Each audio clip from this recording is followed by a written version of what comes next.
Hello everyone, myself Neelam Verma and today I will teach you the synthesis of mercaptopurine. Mercaptopurine anti cancer drugs के अंदर आती है और anti cancer drugs में ये anti metabolites के अंदर आती हैं। एंड mercaptopurine जो आपकी ड्रग है ये प्यूरिन एंटागोनिस्ट है एंड इसके स्ट्रक्चर को प्यूरिन के स्ट्रक्चर को ही देख के ही डिजाइन किया गया है। और ये देखिए इसका यूज क्या है, it is use in the treatment of acute lymphocytic leukaemia, जिसको शॉर्ट में हम लोग ALL बोलते हैं। तो एक सबसे यहाँ पे हम लोग देख रहे हैं कि प्यूरिन का स्ट्रक्चर बना हुआ है। तो प्यूरिन का स्ट्रक्चर जो प्यूरिन है हमारा, ये आप दो बेसिक रिंग से मिलकर के बना होता है। पहली आपकी है पिरिमिडीन रिंग, दूसरी आपकी है इमिडाजोल रिंग। तो pyrimidine ring and imidazole ring को जब हम दोनों को ज्वाइन कर देते हैं तो आपकी कौन सी रिंग बन जाती है, प्यूरिन रिंग बन जाती है। और नंबरिंग इसमें इस वाले नाइट्रोजन से स्टार्ट होगी 1 2 3 4 5 6 7 8 9। तो प्यूरिन एंड mercaptopurine के स्ट्रक्चर में डिफरेंस क्या है। प्यूरिन के अगर 6 पोजीशन पे हम लोगों ने यहाँ पे mercapto ग्रुप लगा दिया है, इसीलिए इस ड्रग को हम लोग mercaptopurine बोल रहे हैं। mercapto ग्रुप आपका जो होता है वो SH ग्रुप होता है, जिसको हम लोग सल्फाइड्रिल ग्रुप भी बोलते हैं एंड थायोल भी बोलते हैं। अब यहाँ पे देखिए 6 पोजीशन पे क्योंकि सल्फाइड्रिल ग्रुप लगा हुआ है या फिर इसको mercapto लगा हुआ है, तो इस वजह से इस ड्रग को हम लोग 6 mercaptopurine भी बोलते हैं।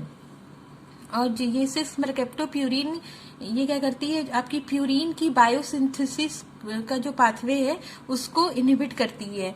एंड प्यूरिन के जो प्यूरिन बेस्ड न्यूक्लियोटाइड्स हैं आपके, जैसे कि guanosine monophosphate and adenosine monophosphate, ये इनकी सिंथेसिस को इनहिबिट करती है इन द कैंसर सेल्स में।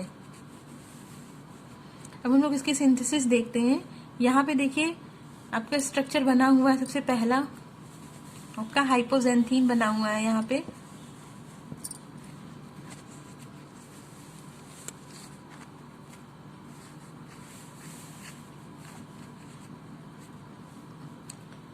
ठीक है, यहाँ पे हम लोग देखते हैं इसकी सिंथेसिस कैसे होती है।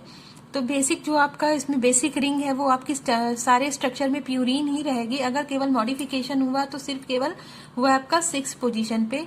तो सबसे पहले जो इसका स्टार्टिंग मटेरियल है वो है आपका स्टार्टिंग कंपाउंड आपका हाइपोजेंथीन, और हाइपोजेंथीन में 6 पोजीशन पे यहाँ पे आपका ऑक्सो ग्रुप लगा हुआ है, जो कि in the presence of phosphoryl chloride की प्रेजेंस में इस ऑक्सो ग्रुप का जो कीटो ग्रुप है इसका क्या हो जा रहा है, क्लोरीनेशन हो रहा है इनटू द क्लोरीन।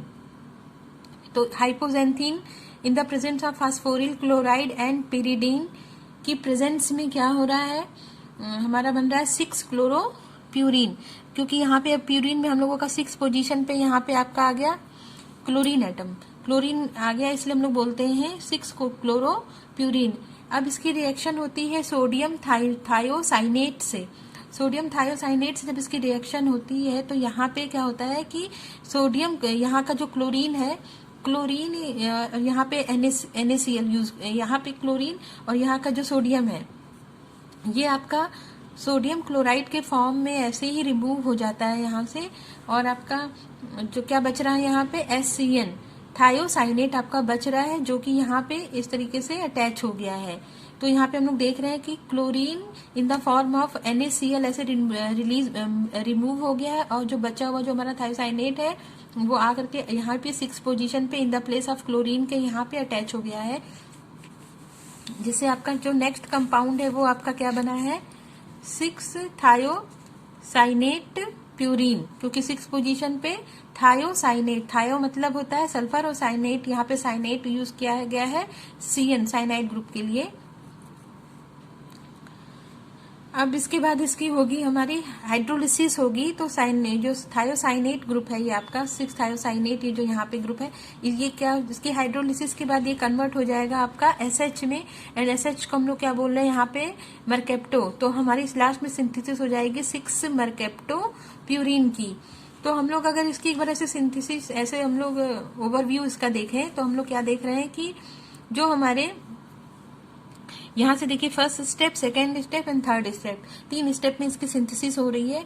और सारे तीनों ही मॉलिक्यूल में हमारा जो बेसिक आपका रिंग है वो सब में प्यूरिन है, तो इसकी सिंथेसिस याद करना बहुत ही आसान है। सबसे पहले हमें याद रखना 6 पोजीशन पे हमें कीटो ग्रुप लगाना है एंड उसके बाद उसका क्लोरीनेशन करना है एंड इसके बाद इसकी रिएक्शन करानी है सोडियम थायोसाइनेट से, और सोडियम थायोसाइनेट से यहाँ पे थायोसाइनेट ग्रुप 6 पोजीशन पे अटैच हो जाएगा, जिसकी हमें करानी है हाइड्रोलिसिस एंड हाइड्रोलिसिस के बाद थायोसाइनेट ग्रुप कन्वर्ट हो जाएगा आपका सल्फाइड्रिल ग्रुप में। सल्फाइड्रिल ग्रुप को हम लोग मरकेप्टो ग्रुप भी बोलते हैं। तो इस तरह से हमारी सिंथेसिस हो जाएगी मरकेप्टोप्यूरिन की।